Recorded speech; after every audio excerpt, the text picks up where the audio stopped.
Hi you guys, it's Amy Gretchen. Welcome back to another Project Life Process video. In this video, I'm working on week 13 from 2017. So this week was actually spring break and we went to Southern California. We decided to get a little bit of sun.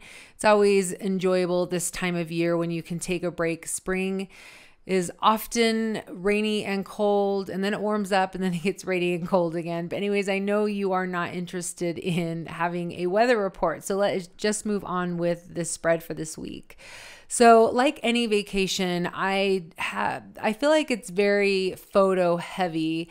And to be honest, I think maybe I had about 10 4x6 photos that I really wanted to use. I could probably have fit in more, but I decided to just stick with the 10. I felt like it gave a really good roundabout picture of our week together. One thing that you did see me do is I pulled over an insert. That was a 6x8 insert from Becky Higgins. I think it was designed to, if I remember correctly, it had two 4x6 pockets. So I just added two photos to that, and then I'm going to add something different to the top. But you'll see that a little bit later on.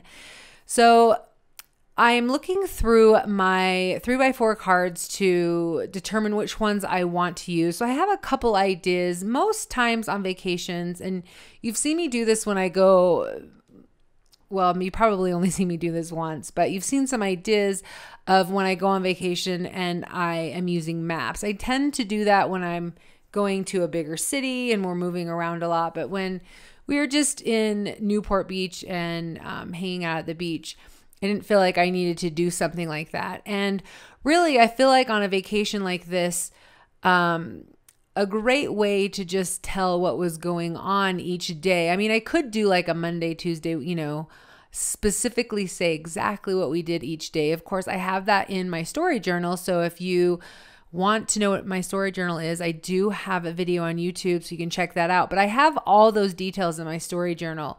So I don't feel like I need to write them all down. Instead, I thought it would be a great idea to just do bullet points in a list. So that pink card that has kind of a list there, that I've already kind of set down, that actually came from Allie Edwards from one of her kits. I think it was the numbers kit.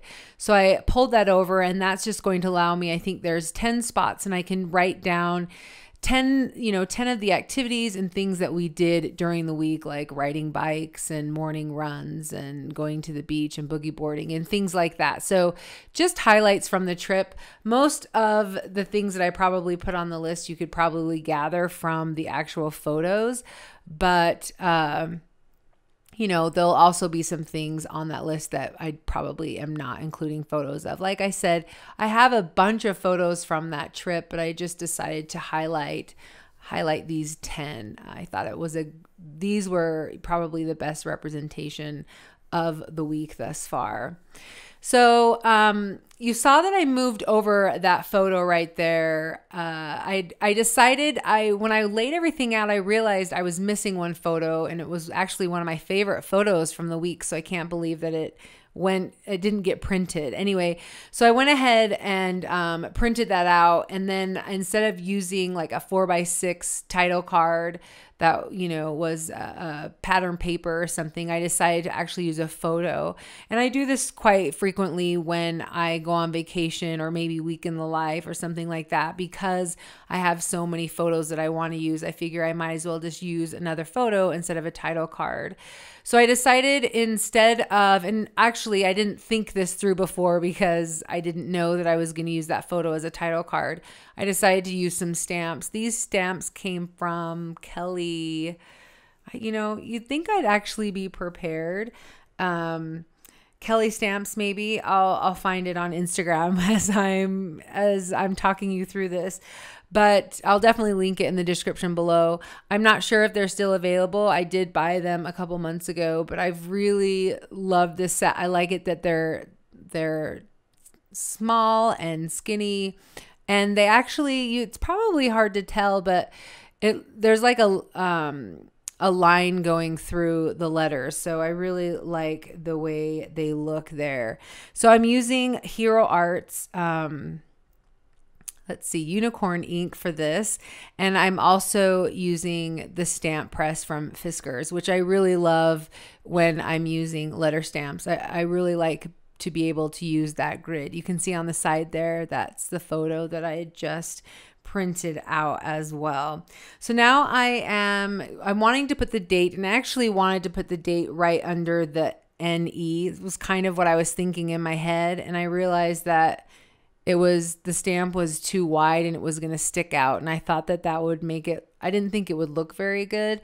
And so I decided to put it on the top. You can see that I've totally destroyed my ink pad by using that date stamp. I tried to wipe it off the best I could, but black is so difficult to get off, but I'm not too concerned about it. It seems to be doing all right, stamping the white ink. So I decided to leave that out for a minute as well, because I wanted it to be able to dry. If I stuck it right in the pocket, some of the ink would start rubbing off. Okay, the stamps, just so you know, it's Kelly Winnell. You can find her on Instagram, and I will definitely link to her shop below as well. This card, this best meal card, came from Ali Edwards' Eat Kit, which I've really enjoyed being able to use those supplies. Now, I did go on her website and look to see if she had her kits digitally available, and she does not. She does have the stamps available digitally, but she does not have the kit. So if you want to get that kit digital or the actual physical kit, you're going to have to buy it when it's available that month. So that was available, I think, March 15th to April 15th. I'm not sure when this video is going to go live. I definitely need to catch up sharing these videos so that the supplies that I'm using are actually available to you guys. Anyway, just so you know, the Studio Calico and Ali Edwards kits are the ones that I am subscribed to. So those are the ones that you're going to be seeing me use in my videos. All right, so now I'm moving on to my insert. I definitely wanted to have something see-through at the top, and I was thinking title. So the first thing that I did is I went to my silhouette and I thought, I will design something and I'll cut it out and it'll be really great. So I spent all this time designing something, went to cut it out, and it would not work. I think I spent literally an hour to an hour and a half designing and trying to get this thing to print, and it wouldn't, and it was so frustrating. You know, when you work on a project like that and then it's taking so much longer than it needs to. So I decided to give up. If any of you guys have experience with the silhouette, I would really appreciate maybe like helping me figure it out or sending me somewhere that I could get some help. That would be great. Anyway, back to the spread. So I decided that I really did want to do something transparent, and I have this cardstock. It's called Clear Cardstock. It's from Paper Tray Ink. I got it probably a year and a half ago. I will definitely check to see if it's available. And if it is, I'll put it in the description below. I like it because it's clear. It's really clear. It's not like foggy at all. And it's a lot thicker than the page protector. So I think it's a really great option to use. And then I grabbed over some chipboard letters. These chipboard letters are really old, so they're for sure not available, but there's definitely going to be things on the market that you could replace, or, you know, anything you could use for this. You could even use die cuts. These are supposed to be self-adhesive, but because I bought them so long ago, they've kind of lost that adhesive properties. So I just am using my stamp runner, and it's working out really great. I actually just learned that the stamp runner is no longer available, or that they're discontinuing it. I'm really bummed about that. I really hate it when you find a product that you really love and then they discontinue it. I totally get when they do that if it's not selling, but if it's really popular, and I don't know, maybe it's not, it's just frustrating. So I'm either hoping that they've come up with something else similar, or that I can find something. I think someone, actually one of my subscribers who let me know, and they told me that Jennifer McGuire had mentioned some replacements. So I'm definitely going to check that out, because I love that stamp runner. Okay, so I pulled over some chipboard from Ali Edwards, and I'm thinking that this came from the Bond kit, and I'm thinking that I want to add a little bit something to the photos, just to, you know, spice it up a little bit. And then as I'm kind of, you know, moving things around and looking at it, I decide, you know what? I don't think that I want to add anything to the photos. I really want the photos to stand out and to speak for themselves. And so this layout is really pretty clean and simple. I've got some journaling about the week, and then I'm really just highlighting the photos and letting the photos tell most of the story. Anyway, you guys, this is the spread for this week. I hope you were able to get some inspiration from it. Like I said, I know it's a pretty simple layout, but I hope that this is just a great example of how sometimes it's great to just keep it simple, where we can just highlight our photos and highlight our stories, and we don't need to make it more complicated than that. Anyway, you guys, thank you so much for watching, and we will catch you in the next video. Bye.